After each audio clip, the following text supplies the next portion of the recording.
조선 후기의 산문문학에서요. 조선 후기 우리 혹시 조선 전기의 최초의 소설이 이제 만들어졌죠. 조선 최초의 소설 뭐예요? 금오신화지. 근데 금오신화는 혹시 한글입니까? 한문입니까? 한문. 네, 그래서요. 조선 전기에는 소설 창작이 그렇게 활발하진 않아요. 그러다가 이제 한글의 사용이 확대가 되면서요. 조선 후기에 또 작자층도 다양해지잖아. 그래서 이제 이 후기에 산문문학들이 많이 등장을 하게 되는데요. 여러분 혹시 우리나라 최초의 또 한글 소설 아시죠? 그게 뭐예요? 홍길동. 네, 그래서 여기 홍길동전이 나와 있네요. 홍길동전의 문제는 뭐죠? 얘가 왜 내적 갈등을 하죠? 홍길동이? 사회와 운명. 개인과 운명. 개인과 운명 또는 개인과 사회와의 갈등인데요. 아버지를 아버지라 부르지 못하고 형을 형이라 부르지 못하고 그래서 그 신분제로 인한 문제를 여기서 고발을 하고 있죠. 어떻게 보면 영웅소설이기도 하고 사회문제를 고발하는 소설이기도 해요. 일단 홍길동전 넘어가고요. 오늘 130페이지 사신남정기 잠깐 설명하고 오늘은 어디까지 설명을 할 것이냐 쭉쭉 가서 박시전까지 설명을 할 거예요. 왜? 그래서 여러분 선생님을 믿고 아까 얘기했잖아요. 따라오시라고요. 그래서 137페이지까지가 뭐다? 137페이지까지가 뭐다? 조선 숙제. 아. 137페이지까지가 숙제예요, 여러분. 풀고 채점하고 오답 정리까지. 자, 평소에 하는 거라고 했잖아요, 선생님 공부는. 대학까지. 알겠지? 놀지 말고 평소에 공부해요. 137페이지까지. 자, 여러분, 우리 시를 배울 때 처음에 시작하는 게 뭐야? 이별의 정한 해가지고 주제 쫙 묶어서 수업하고 자연 친화적인 작품, 그 다음에 지배계층에 대한 풍자 해가지고 쭉 주제별로 묶어서 하죠. 그러면 소설 공부는 어떻게 해? 소설도 마찬가지야 얘들아. 조선시대 고전소설은요 주제의식이 다양하지가 않아요. 그러면 뭐냐, 애정소설이거나 가정사소설이거나.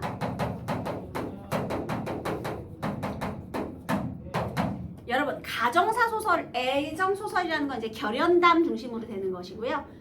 남녀간의 애정 문제는 뭐 누구나 다 좋아하는 얘기죠. 그 다음에 이제 가정사소설인데요. 가정사소설이 왜 필요했는지를 배경을 생각해요 얘들아. 왜냐면 이 작품에서 중요한 게 뭔지를 알아야 그걸로 문제를 만들어서 답을 맞출 수가 있잖아요. 자, 여러분 우리 조선시대 때 사회에 어떤 문제가 있었느냐. 일부 다처제로 인해서 처첩 간의 갈등이 사회적인 문제가 됐어요 여러분.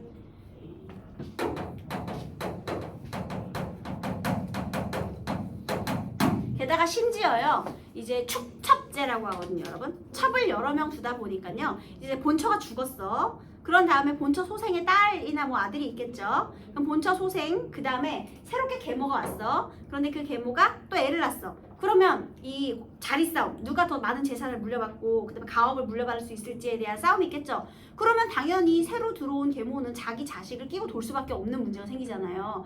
그러면 전처 소생과 첩 간의 갈등도 생기고요. 이런 문제가 우리 조선시대의 사회 문제였어요. 그래서 이 조선에서 어떤 방안을 마련했느냐. 7거지약 중에 가장 최악이 누구게요 여러분? 맞아요. 질투하는 여인. 만약에 질투하는 모습 보였다? 그러면 내쳐져도 괜찮아요. 그러니까 조선시대에서 그런 사회적인 분위기를 만들어버린 거지. 질투하는 여자는 매장당하는 분위기를 만들어버린 거야. 그래야 가족이 화목해지니까. 근데 사실 있잖아요. 이렇게 여러 명이 있으면 질투하는 게 당연한 거야. 근데 그거를 아주 속된 감정이고 나쁜 감정이고 가정을 망치는 감정이다 그래가지고 그거를 나쁜 년으로 매도를 해버리는 거지. 그래서 우리가 생각했을 때 왠지 계모라는 어감이 되게 좋지 않죠. 야 새엄마 그게 얼마나 그게 정말 희생정신 강한 사람이에요. 오히려 상 줘야 되고 칭찬해줘야 되는 사람들인데 이게 우리 조선시대부터 뿌리가 박혀 있어서 그래. 나쁜 개념으로. 나쁜 개념이 아니었는데 걔네가 나쁜 개념으로 만들어버린 거야. 자 그러면 보세요. 가정사 소설의 배경에 이제 그런 사회적인 분위기가 있어. 그러면 여기에서 반드시 얘가 나쁜 년이겠니? 얘가 나쁜 년이겠니? 첩이 나쁜 년이야. 얘가 온갖 개그를 부려. 자 그럼 여기서 이제 또 남편의 역할이 중요해집니다. 만약에 남편을 욕하잖아? 그러면 일부 다처제를 하면 안 돼. 맞잖아. 그게 애초에 문제잖아. 그러니까 남편들은 철을 믿어. 그럴 리가 있겠느냐. 그런 사람이 아니니 더 이상 말하지 말라. 보통 이런 모습을 보여요. 그러니까 얘가 몇 겹으로 교묘하게 계략을 계속 쌓는 거야. 그러면 이제 10번 찍어 안 넘어가는 나무가 없다고 어쩔 수 없이 증좌를 막 들이대면서 막 물고 자빠지니까 어쩔 수 없이 내치게 되는 상황이 발생하는 거죠. 그러니까 보통은 이제 좀 무능한 남편이 많이 등장하는데 인성이 못 돼가지고 얘를 같이 미워하는 게 아니라 얘 때문에 때문에 어쩔 수 없이 얘를 내치게 되는 보통 그런 상황이 발생합니다. 자, 그런데 만약에 여기서 끝났어. 그러면 다 이렇게 하겠지. 쫓아낼 수 있으니까. 자, 그러면 이제 여기에서 또 어떻게 해야 돼? 결국에는 이 처가 내쫓겼는데 다시 돌아오고 결국에는 이 첩을 이제 인과응보.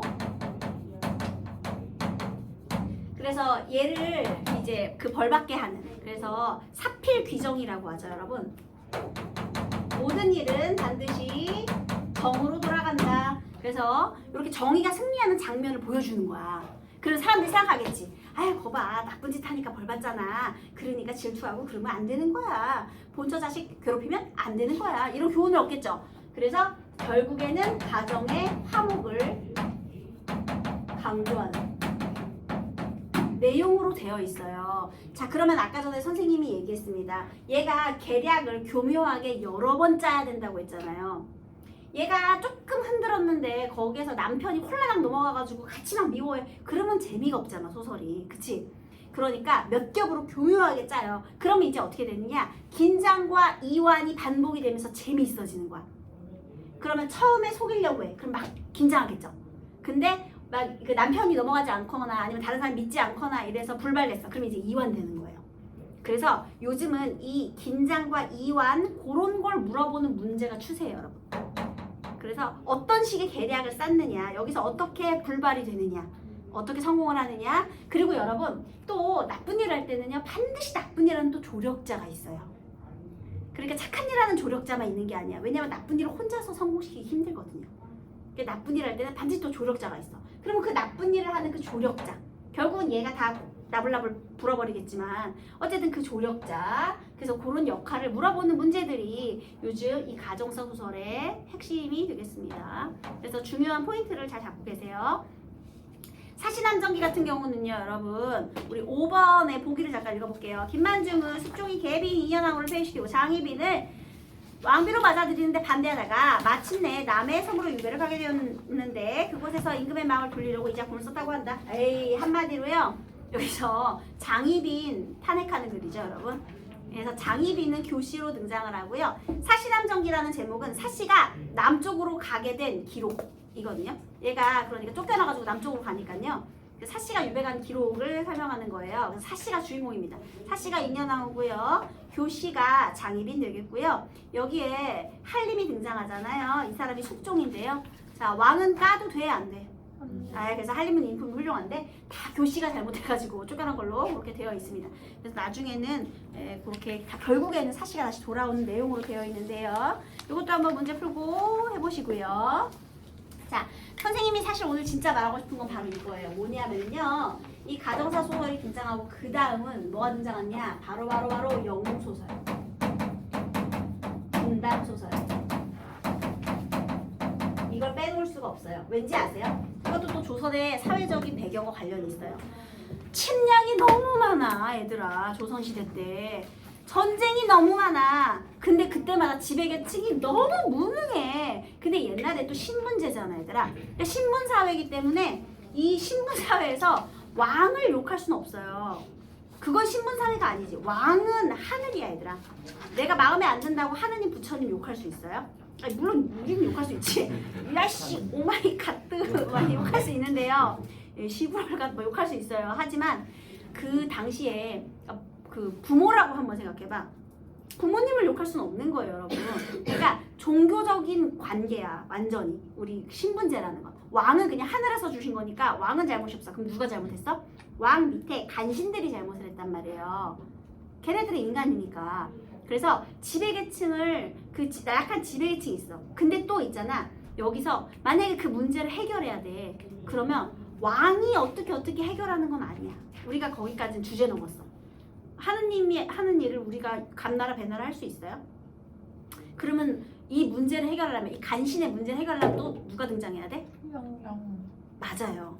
이 문제를 해결해줄 또 다른 영웅이 등장해야 되는 거야. 그러니까 참 순진하죠, 우리 민족이. 그러니까 뭐 신분제를 뒤엎거나 이런 생각은 못하고, 왕님은 저렇게 저렇게 저 간신 저놈 때문에 저렇게 됐으니 저 간신을 물리쳐도 또 다른 영웅을 바라는 거야.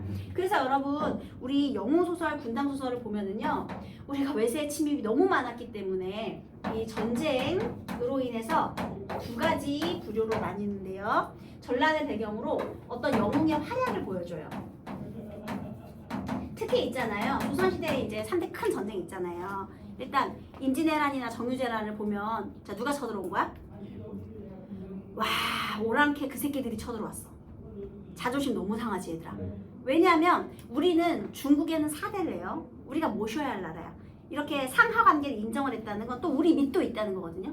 우리가 중국을 모시고는 있지만 일본, 후금, 그 청나라 걔네들은 우리 모셔야지. 걔네들은 별것도 아닌 것들이 이렇게 생각했는데 걔네들이 우리를 쳐들어와가지고 내 패배를 해버린 거야. 그러니까 얼마나 마음이 아파. 게다가 병자호란 이거 완전 미쳤죠. 왜냐면 청나라인들은 우리가 완전히 무시하던 애들인데 니네도 이제 시험 봤다? 내가 시험을 못 봤는데 나보다 공부 잘하는 애도 같이 못 봤어. 그러면 조금 위로가 되죠. 근데 내가 시험 못 봤다? 근데 평소에 나보다 저쪽 아래에 있던 뭐 되게 못하던 애가 공부를 또 되게 잘하고 나보다 성적이 더 오른 거야. 그러면 이 자존심 회복이 안 되지 얘들아. 똑같아요. 청나라한테 우리가 군신 관계를 맺었단 말이에요. 청나라한테 쑥으로 들어와서 주종 관계를 맺었어요. 그게 이제 병자호란이죠 여러분. 병자년에 오랑캐가 난을 일으켜서 병자호란이에요 여러분. 자 그러면 너무 자존심이 찌그러져 있어. 그래서 이 소설로 대리만족을 하고 싶은 거야. 그래서 영웅의 활약상을 통해서요 이 부서진 자존심을 회복하고자 했어요. 민족의 자존감 회복. 뭐 그 밖에는 여기에서 이제 무능한 지배계층도 비판하고요. 또 영웅의 출현을 기대하고요. 이런 민중 심리도 다 반영이 되어 있지만 그래서 여기서 이런 것 때문에 영웅소설, 군담소설이 정말 많이 등장해요. 이 마지막에 지금 선생님이 숙제로 내준 것 중에 마지막에 박시전이잖아. 여러분 박시전 전반부에 아시죠? 걔가 허물 뒤집어 쓰고 못난이로 태어나지 얘들아. 한마디로 우리 근데 결국에는 이제 허물을 벗고 걔가 이제 활약을 해서 청나라 군대를 물리치잖아요. 봐봐 너 찐따한테도 당하잖아 니네. 이걸 보여주고 싶었던 거야. 왜 여성 영웅소설이 그토록 많았을까? 왜냐면 사회적으로 여성은 최약체잖아. 그런데 그런 여성한테도 당하는 모습을 보여주는 거지. 그럼 우리 민족의 우월감이 막 살아나잖아 얘들아. 봐봐 우리 민족에서 얘는 찐따였는데 봐봐 너네는 이 찐따한테도 안 되지. 이런 약간 이런 걸 보여주고 싶은 거지. 우월성. 이제 여성의식이 그만큼 성장하기도 했지만 그러니까 이제 민족적인 자존감을 회복하고 싶었고요. 그 다음에요 전쟁이 일어나면 힘들어요. 그래서요 사실적인 묘사를 통해서 전란의 참상을 강조해요. 백성들이 얼마나 고통받는지를 이제 사실적으로 드러내주는 이런 작품이 있고요. 그래서 이렇게 두 가지 부류로 흐르게 됩니다. 그래서 특히 이 영웅의 활약과 관련된 게 대리만족이기 때문에 사이다 전기를 통해서 막 너무 속 시원한 거야. 다 막 물 뿌리고 불 뿌리고 그 다음에 한 칸에 3,000명 죽이고 막 한다름에 달려가고 이런 걸 통해서 속 시원해를 하고 싶었기 때문에 이런 종류의 소설들이 너무 많이 등장했어요. 그래서 여러분들이 이런 배경을 알고 있다면 당연히 이제 선악 대립이 있겠죠 여기서. 그러면 모르는 어떤 영웅 소설이 나와도 여러분들이 거의 줄거리가 거의 비슷해요. 그러니까 다 거기에 끼워 맞추면 한 진짜 80% 정도는 다 맞아. 게다가 심지어 항상 모의고사 문제 보기 주죠. 보기에 얘가 어떤 소설 종류인지 분명 정보를 준단 말이에요. 그럼 이제 그걸 가지고 문제를 풀면 논리만 맞추면 다 맞출 수 있도록 그렇게 되어 있어요. 그러니까 고전 소설이 좀 한자어가 많이 나와서 그렇다 하지만 한자어도 평소에 계속 이렇게 하다 보면 돌려쓰기 된다고 선생님이 얘기했잖아. 그러니까 보다 보면 고전 소설만큼 쉬운 게 없어 얘들아. 왜냐 구성이 복잡하지 않으니까 인물 관계도 하고 그 다음에 지칭어 같은 것만 보면 돼. 한 사람을 가리키는 말들이 여러 개가 있잖아요. 그러니까 그런 거 인물 관계도만 좀 잘 파악하면 크게 어렵지 않습니다. 자 지금 여기에 나온 게요. 유충열전, 홍겨월전, 그리고 박시전. 지금 영웅소설 이렇게 세 개를 볼 건데요. 오늘은 그 중에서 유충열전을 좀 눈여겨보도록 하겠습니다. 박시전하고 홍겨월전은 여성 영웅소설이고요. 유충열전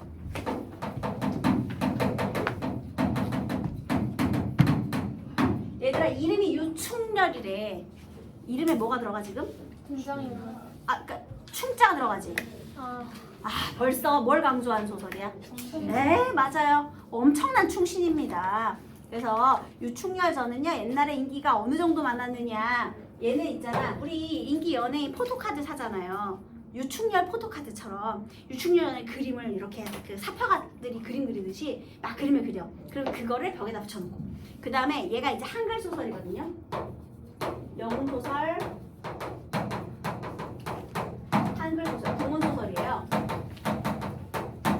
그런데 너무 인기가 많아서 옛날에는 인쇄가 그렇게 발달하지 않았잖아요. 그래서 얘를 전부 필사해서 갖고 다녔대. 필사본이 없는 사람이 없었대. 그래서 유충열전. 그래서 만약에 거기 등장인물의 대사 있잖아요. 니 어찌 뭐뭐 하리요 막 이러면 다 외우고 다니는 거야. 그래서 우리도 꽁꽁 얼어붙은 한가미로 고양이가 기어다니면 다 알잖아요.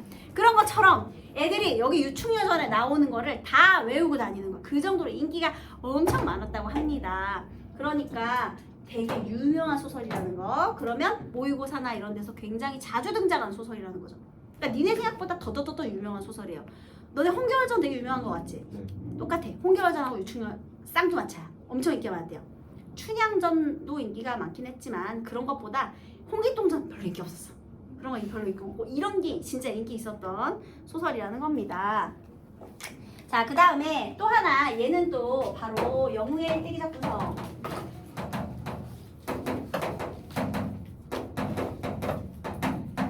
여러분 이거 따로 적지 않아도 다 아시겠죠, 여러분? 일단 핏줄이 어때야 돼요? 혈통. 고기해야죠. 왜냐면 평민이 성공을 하면 큰일 납니다. 신분제가 뒤틀리잖아, 얘들아.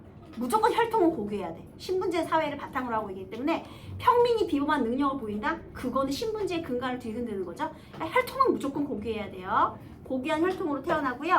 그 다음에 이제 뭐 신이한 탄생. 예를 들면은 애가 늦도록 안 생겨. 우리 그런 걸 치성 모티프라고 하거든요.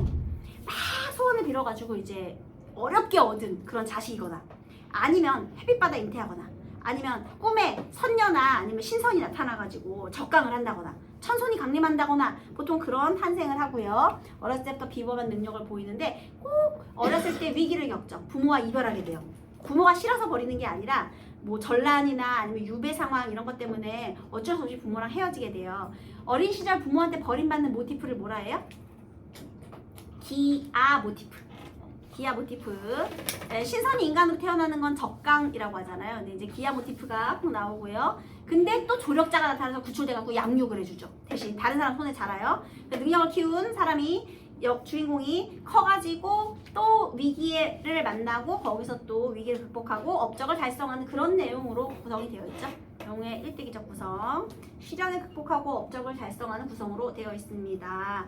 그래서 유충열전도 이런 구성을 따르고 있고요. 여기는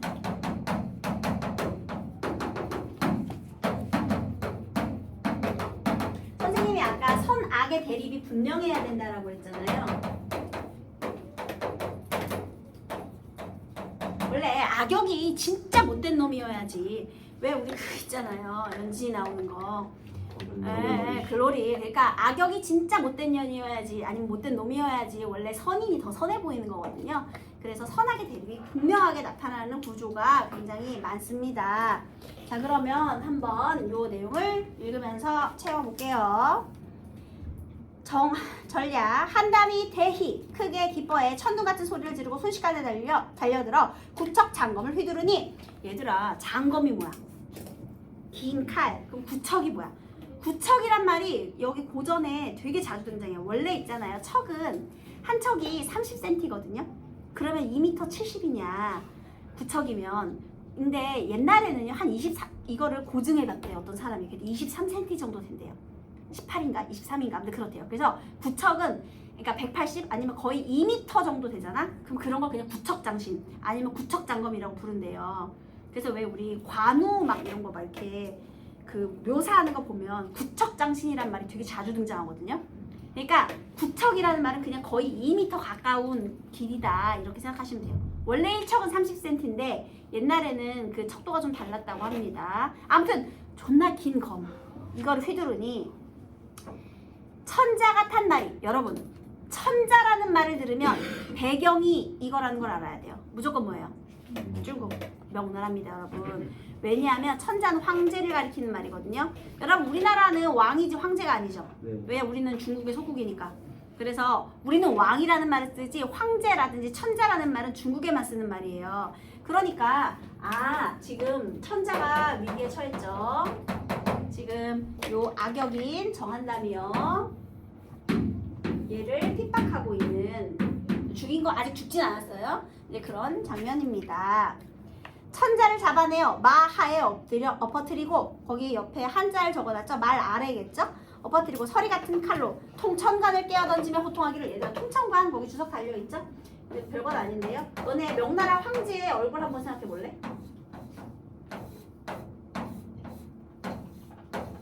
너무 잘 그렸죠. 이게 통천관이에요. 명나라 황제 이런 거 쓰고 있잖아. 이런 거. 예, 통천관을 깨어 던지며 호통하기를. 이봐 명제야. 명제가 뭘까요? 명나라의 황제. 내 말을 들어보아라. 하늘이 나 같은 영웅을 내실 때는 남경의 천자가 되게 하시리라. 한마디로 누가 황제감이다? 내가 황제감이다. 네 어찌 계속 천자 얘기를 바랄소냐? 내가 네 한 놈을 잡으려고 10년을 공부해 변화가 무궁한데. 한마디로 나도 능력이 엄청 좋은데 네 어찌 순종하지 않고 조그만 충렬을 얻어 내 군사를 침노하느냐? 너 지금 유충렬 믿고 까부냐? 이런 뜻이죠. 내 죄를 논하건대 이제 바삐 죽일 것이로되 나에게 옥새를 바치고 항사를 써서 올리면 죽이지 아니하리라. 자, 그래서 여기서 옥새와 항서. 얘들아 옥새는 나라 도장인 거 아시죠? 예, 그 국본의 상징이고요. 항서는 항복 문서 되겠습니다. 문서 또 있어야죠. 명분 있어야 되니까.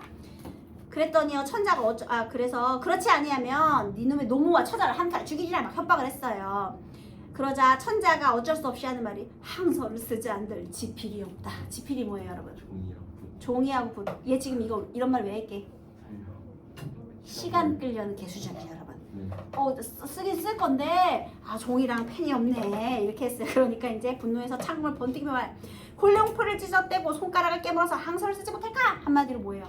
네 옷 찢어서 혈서 써라 이런 얘기죠. 하는지라 천자 공룡포를 찢어떼고 손가락을 깨물었으나 차마 항서를 쓰지는 못하고 있었으니 어찌 황천인들 무심하리요. 여기 괄호해 볼까요? 어찌 황천인들 무심하리요.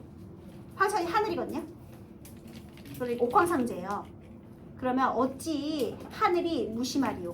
그러면 무심하다는 거야 안 한다는 거야? 하다. 어떻게 이렇게 하늘이 무심하냐. 이제 곧 다른 조력자가 올 거다 이런 뜻이겠죠. 여러분 이거 뭐게요? 서술자. 편집자적 논평 서술자의 개입 되겠습니다.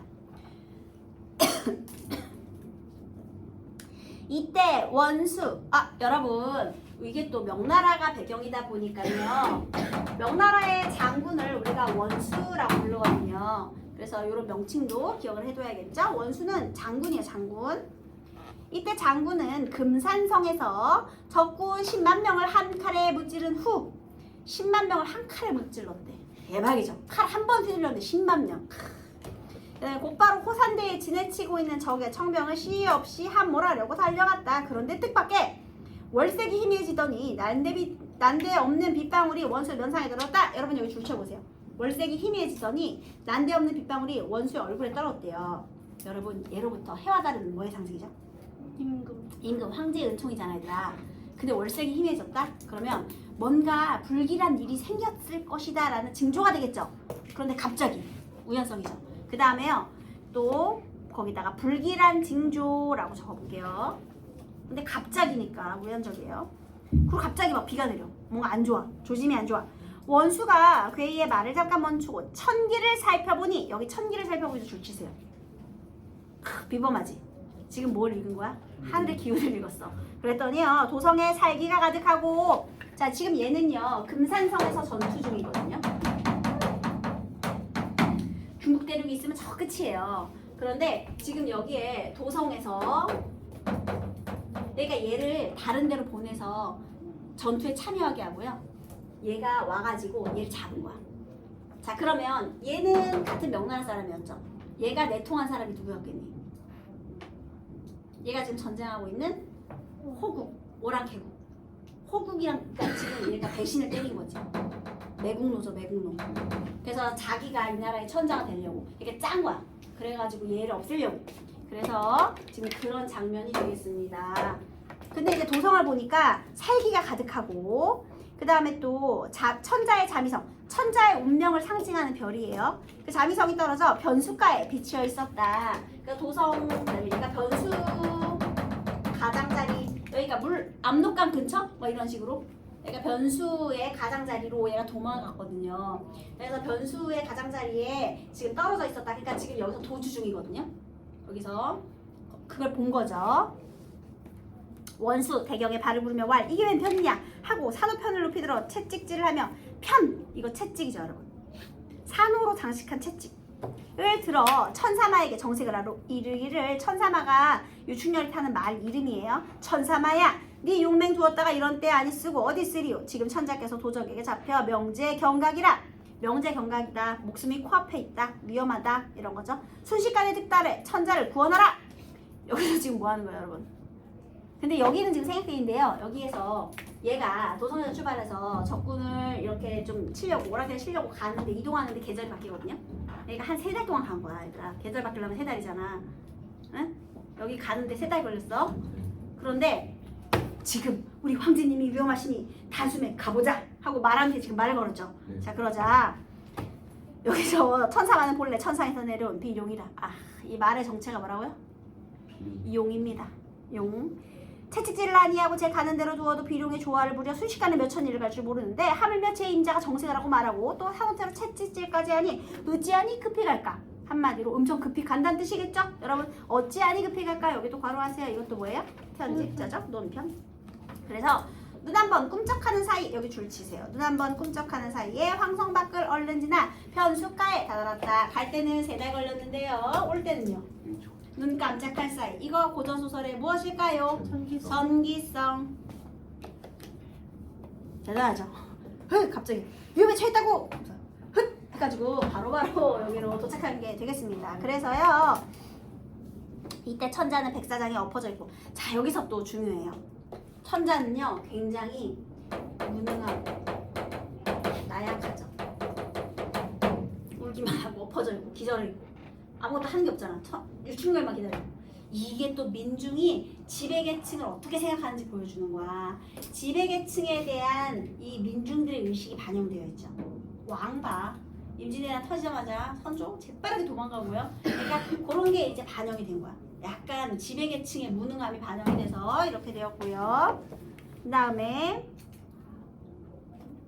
한담이 칼을 들고 천자를 치려는 그 순간 원수가 저 시계가 안 맞네요 여러분. 그래서 이게 찾았구나. 저 시계 왜 저러니? 네, 빨리 해야 되겠네. 네, 그래서요 원수가 이때를 당해 평생의 기력을 다해 호통을 지르니 천사마도 평생의 용맹을 다부리고 변화 좋은 장성검도 33천의 어린 조화를 다부리었다. 원수 닿는 곳에 강산도 무너지고 하해도 뒤엎어진 듯하니 귀신인들 아니 울며 혼백인들 아니 울리오. 여러분 이 부분도 뭐예요? 편집자적 논평. 게다가 과장이 너무 심하죠. 원수의 혼신이 불빛되어 병령 같은 소리를 지르며 왈 이놈 정한담아 우리 천자에 치지 말고 나의 칼을 받아라 하는 소리에 나는 짐승도 떨어지고 강신 하백도 넋을 잃어버릴 지경이거든. 과장 너무 심해요. 정한담을 혼백각 한담인데 성할 쏘냐. 이것도 편집자적 논평이죠. 여러분 정한담이 그래가지고요 원수의 호통소리에 한담의 두 눈이 캄캄하고 두 귀가 멍멍해 탔던 말을 돌려 타고 도망가려다 형산마가 거꾸러지며 한담도 백사장에 떨어졌대요. 즉 말에서 왜 떨어졌다고요? 때렸어요? 이놈! 했더니 놀라가지고 오! 하고 떨어졌대 얘들아. 대박이죠. 그 다음에요 한담이 창검을 갈라들고 원수를 겨누는 순간 구만장천 구름 속에 번개칼이 번쩍하면서 한담의 장창대검이 부서졌다. 토른가요 여러분? 자 한담의 칼은 어떻게 부서졌다고요? 어떻게 부쉈어? 갑자기 구름 속에서 번개가 번쩍 해가지고 이것도 뭐야 전기성. 별게 다 나오죠. 토르 나왔죠. 말은 원래 용이었죠. 난리 났습니다. 그 다음에 원수 달려들어 한담의 목을 산채로 잡아들고 말을 내려 천자 앞에 복지는 엎드리다죠. 엎드렸습니다. 이때 천자는 백사장이 엎드린 채 반생반사 기절해 누웠거늘 원수 천자를 붙들어 앉히고 정신을 진정시킨 후에 복지 엎드려 주인에게 말하기를 소장이 도정을 함몰하고 한담을 사로잡아 말에 달고 왔나이다. 하니 천자 황망 중에 원수란 말을 듣고 벌떡 일어나 보니 원수 복지했는지라. 그러니까 막 이렇게 기절해서 비몽사몽하고 있는데 갑자기 충렬 어쩌고 하니까 유충렬 하면서 깬 거예요 여러분. 달려들어 목을 안고 네가 일정 충렬이냐. 정한담은 어디 가고 네가 어찌 여기에 왔느냐. 내가 거의 죽게 되었더니 네가 와서 살렸구나. 굉장히 기뻐하고 있죠. 그래서요 전우수말을 아랜 후에 한담의 머리를 풀어 손에 감아들고 천자와 함께 도성으로 돌아왔습니다. 여러분 지금 여기는요 굉장한 사이다 전개가 있는 부분이에요. 왜냐하면 막 3달까지 갔었는데 한다름에 와서 얘를 집어치우고 구출을 했잖아요. 그쵸 여러분? 그래서 굉장한 전기성이 두드러지면서 편집자적 문평이 두드러지는 굉장한 그런 사이다 전개가 있는 부분입니다. 이제 답을 맞춰볼게요. 이 작품에 대한 설명으로 적절하지 않은 것은 인물의 신의한 능력 있나요? 네. 있죠. 사건 전개에 전기적 요소 있나요? 네. 있죠. 전쟁을 통한 영웅의 활약상 있죠. 네. 내면 갈등의 초점. 아, 임금을 구하러 갈 것인가 말 것인가 있어요? 아니요. 그래서 4번 틀렸죠. 유교적 이념을 실현하려는 윤리관. 유교적 이념 한 글자로 춤. 그러면 서술상의 특징도 골라봅시다. 사건의 급박한 전개로 흥미를 유발한다. 어때요? 이거 되게 급박한 전개야 얘들아. 왜냐면 하루아침에였잖아. 눈 깜짝할 사이에 왔으니까. 맞아요. 시점의 변화 있어요? 아니, 처음부터 끝까지 계속 전지적 작가 시점. 등장인물이 자신의 체험을 회상하는 형식. 일단 인물이 회상을 하지 않아요 여러분. 왜냐면 전지적 작가 시점이에요. 사실적 장면 묘사. 누가 봐도 아니죠. 막 번개치고 난리도 아닌데요. 또 서술자가 직접 개입하여 독자의 공감도도 얘는 맞네요. 정답은 2번. 영웅 서사 구조를 고려할 때 밑글은 A부터 E 중에 어디에 해당이 돼요? 누가 봐도 발단석의 의기절자 결말 중에 결말. 그러니까 마지막이지. 영웅적 활약을 통해 위기를 극복하고 위협을 달성하는 마지막 부분 되겠습니다. 이거 순서대로 나와 있는 거죠. 자, 그 다음에 여기 4번 문제가 어려워요. 이거 잠깐 볼게요. 여기에 위충렬이요. 아이고. 여기 위 작품은 중국을 배경으로 하고 있지만 조선 후기의 사회적 현실을 담아내고 있다. 가달의 정벌을 둘러싼 유심과 정한남의 대립은, 자, 여기 아빠가 있어요. 얘가 유심이거든요. 근데 얘네 둘이 처음에 대립을 해요. 어떻게 된 거냐면 가달이 이제 오랑캐 국가예요. 가달을 쳐야 합니다. 아닙니다. 지금은 때가 아닙니다. 너무 백성들의 희생이 많을 것입니다. 그래서 둘이 막 대립이 있어요. 얘는 싸워라. 왜냐면 얘는 문인이고 얘가 무인이거든요. 싸워라. 한마디로 누굴 치기 위한 계략이야? 유심 보내려는 계략이지. 야, 너 뭐야? 지금 너 나라에 충성심 없는 거야? 가달 물리쳐야 되는데 너 지금 그거 거절하는 거야? 안 되겠네. 너 간신이네. 그래가지고 얘가 얘 쫓아냈거든요.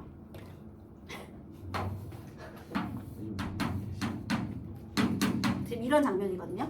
그래서 둘이 처음에 가달의 정벌을 둘러싸고 이런 싸움 격투가 있었어요. 근데 사실 이것은요, 병자호란 때 벌어진 주화파와 주전파의 세력 다툼을 반영한 거예요. 여러분, 우리 주화파의 화는 화친, 주전파의 저는 전투예요. 자, 그러면 청나라와 친분 관계를 유지하자. 그거 뭐예요?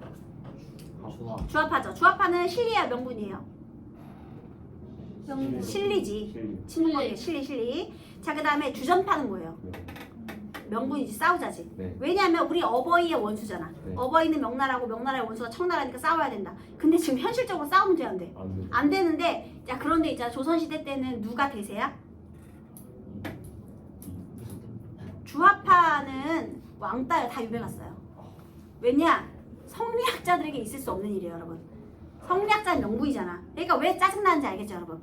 그러니까 옳은 주장하는 애들은 다 유배 가고요. 결국은 주전파만 살아남았죠. 네? 싸우지도 못할 거면서 말로만. 웃기죠, 여러분? 그러니까 명분으로 가득했던 이 조선 후기 사회를 지금 이렇게 또 드러내고 있는 것이다. 그러면요, 여러분, 4번에 1번. 실세한 계층, 세력을 잃은 계층이, 얘 봐봐. 얘 쫓겨났지? 얘가 주화파세는. 실세를 잃은 계층이 과거 선조들의 명예회복. 맞죠? 결국 얘가 맞았다. 이게 정답이 그래서 1번이요. 나머지는 다 말이 안 돼. 자, 5번. 천자가 처한 상황이 아닌 것. 와신상담은 복수를 위해 때를 기다리는 거니까 틀렸습니다. 6번 영소설이고요. 여러분 숙제가 어디까지? 137페이지까지 숙제요. 꼭 풀어보세요.